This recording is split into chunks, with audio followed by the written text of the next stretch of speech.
Syederalun laki-laki bertubuh tegap mengenakan uniform lengkap barisan Ansor Serbaguna Nadlatul Ulama atau Banser NU, mulai dari pakaian serba loreng, topi hingga handy talkie atau HT di pinggang. Ia berdiri seorang diri dengan kuda-kuda kokoh di samping sapi simental berbobot 1,88 kg yang terus meronta.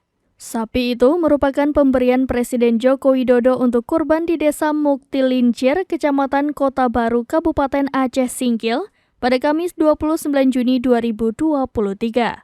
Sambil teriak memberikan komando, kedua tangannya mendorong sekuat tenaga agar sapi terjatuh. Di belakangnya, belasan pria perkasa mulai dari personil Banser, TNI, Polri, dan masyarakat serentak menarik tali yang telah diikatkan ke kaki sapi.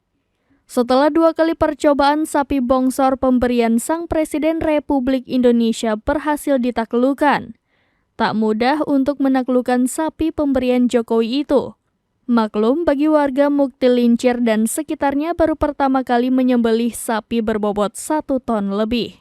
Berkat kerjasama bahu-membahu dan motor personil Banser dari Desa Muktilincir dan Sumber Mukti, aparat TNI, Polri, dan warga, penyembelihan sapi pemberian Jokowi sukses dilaksanakan. Sementara itu di lokasi, warga begitu antusias menyaksikan kurban sapi Jokowi yang digelar di lapangan desa setempat.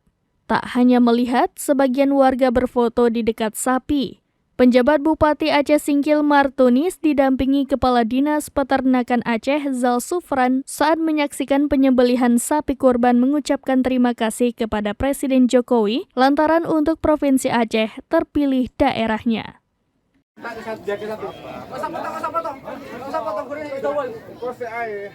Di batalan buat pemotong. Itu kayu apa broti tadi? Roti. Men turuse. Hah? Turuse.